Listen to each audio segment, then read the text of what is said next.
தேவனுக்கு வாய். எல்லாம் சொல்லுங்க. தேவனுக்கு வாய். தேவன் சொல்லுவதை கேட்டு மனிதனுக்கு சொல்லுவார். அழைக்கப்பட்டவர், அபிஷேகம் பண்ணப்பட்டவர், ஜெபிக்கிறவர், தேவனுக்கு முன்பாக அதாவது ரவுண்ட் த கிளாக் 24 மணி நேரமும் அவர் தேவனை தான் பார்த்துட்டு இருப்பார்.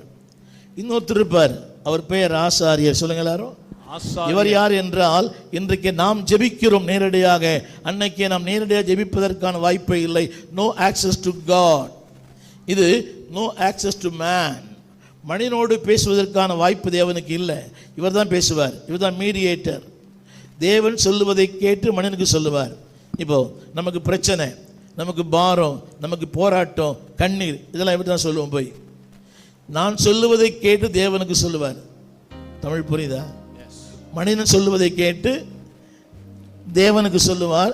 தேவன் சொல்லுவதை கேட்டு தேவன் இவரை நம்பி இருக்கிறார், மனிதன் இவரை நம்பி இருக்கிறார். அந்த இவர் என்ன பண்ணார் பாருங்க.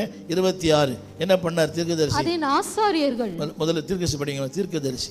அதில் உள்ள தீர்க்கதரிசிகள் என்ன பண்றார் அவரு? அதன் நடுவில் கட்டுப்பாடு பண்ணுகிறார்கள். கட்டுப்பாடு பண்ணி கெர்ச்சிக்கிற சிங்கம் இரை கவுகிறது போல. என்னங்க? இரை கவுகிறது போல. இரை கவுகிறது போல ஆத்துமாக்களை அவர்கள் பட்சிக்கிறார்கள். இவர் பண்ற ஊழியம் என்னது? இவர் என்ன இவர் ஊழியம் என்னது? பட்சி. இவர் யாருங்கன்னு கேட்டேன். தீர்க்கதரிசி. சத்தமா தீர்க்கதரிசி. இப்போ அவரை பார்க்க சும்மா ஈஸியாக பார்க்க முடியுமா? அப்பாயின்மெண்ட் வாங்கணும், எல்லாம் பண்ணணும். அப்போ எவ்வளோ ரொம்ப பிஸி ஒரு மேன் இல்லை. ஆரம்பத்து படிங்க. ஆரம்பத்தில் அதிகாரம் சொல்லிட்டு படிங்க. எசேக்கியேல் 22வது அதிகாரம் 22ஆம் அதிகாரம் 25ஆம் வசனம். ஓகே பாருங்க. வசனம் போட முடியுமா? ரைட். ஓகே, நீங்க வசனம் மட்டும் படிங்க. ரைட். அதில் உள்ள தீர்க்கதரிசிகள் வேண்டாம் பாருங்க. கெர்ச்சிக்கிற சிங்கம். என்னங்க? ஒரு நிமிஷம். கேரக்டரே மாறல. சொல்லுங்க எல்லாரும். கேரக்டரே ஆனால் அந்நிய பாஷை கொளுத்துறாரு. நீங்கள் எப்படின்னு தெரியல எனக்கு. கேரக்டரே மாறல. இது யார்? இவர் என்ன ஊழியம் பண்ணுறாரு?